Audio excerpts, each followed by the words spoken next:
Hello students and welcome back. Today we're doing notes number 39 and we're going to look at the graphs of logarithmic functions.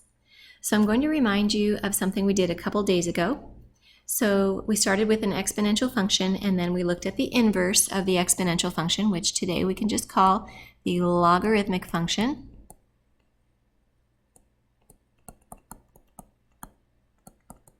So we looked at y equals 2 to the x. So the logarithmic function, that is the inverse of that, would be y equals log base 2 of x. And the domain of the exponential function was all real numbers, and the range was y is greater than 0. Therefore, the domain of the logarithmic function would be x is greater than 0, and the range would be all real numbers. Remember, you switch the domain and range for inverses. Some points on the exponential function were -1, 1/2, 0, 1, and 1, 2. And therefore, when we switch coordinates on the logarithmic function, we have 1/2, -1, we have 1, 0, and we have 2, 1. So when I'm trying to find exact ordered pairs for my logarithmic functions, often I just start by listing y values and then go backwards to find their x values, instead of what we typically do, which is start by finding x values and then plug them in to get the y's. So then sketching the graph, remember for the exponential function, in fact, if we go ahead and plot these points,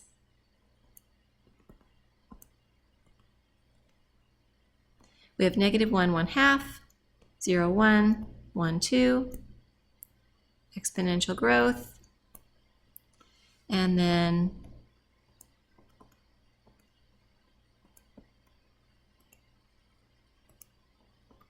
for the logarithmic function, we have 1/2, -1, we have 1, 0, we have 2, 1. So we have this shape. Remember, the exponential function has a horizontal asymptote. Therefore, the logarithmic function has a vertical asymptote. Okay.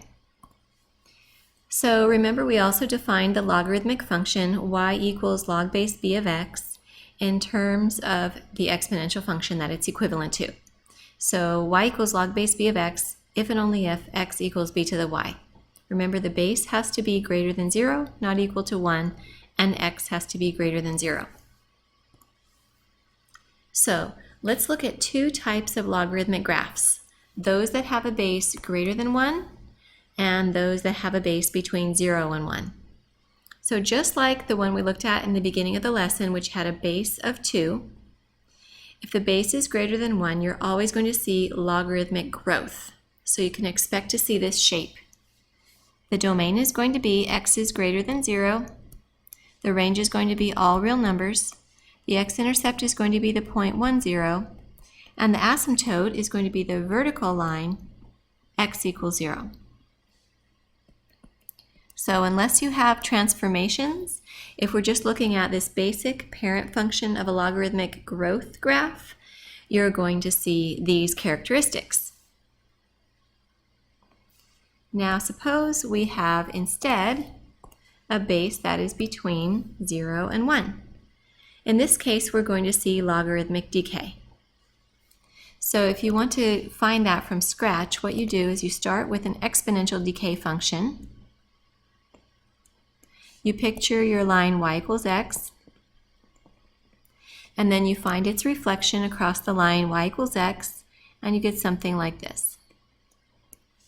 The asymptote is still the vertical line, x equals 0. So that's what we're seeing here in blue. So the domain is still x is greater than 0. The range is all real numbers.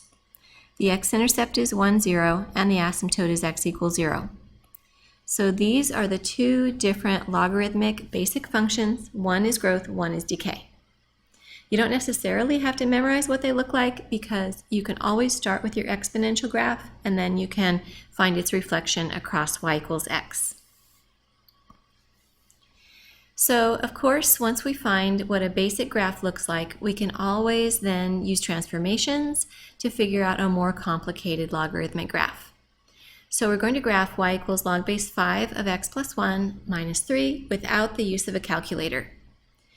So because of the plus 1 in here, we have a shift to the left 1 unit.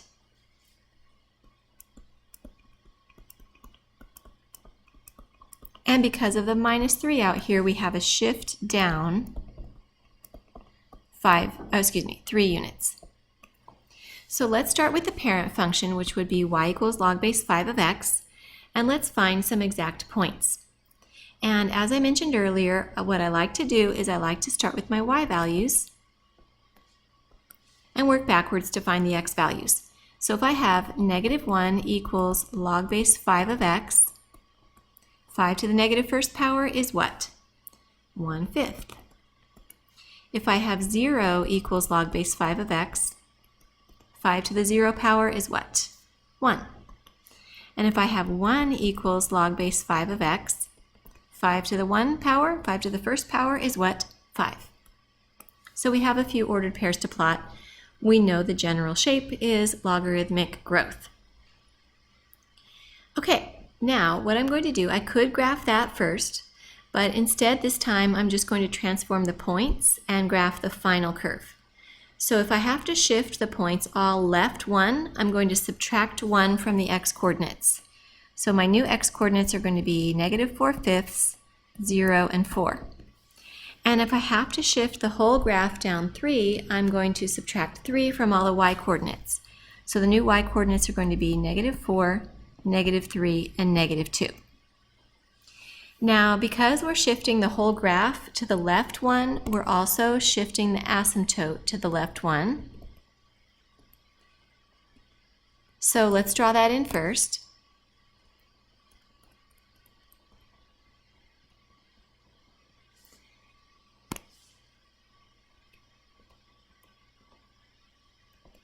Okay, now I'm going to plot my points. Negative 4/5, negative 4, 0, negative 3, 4, negative 2.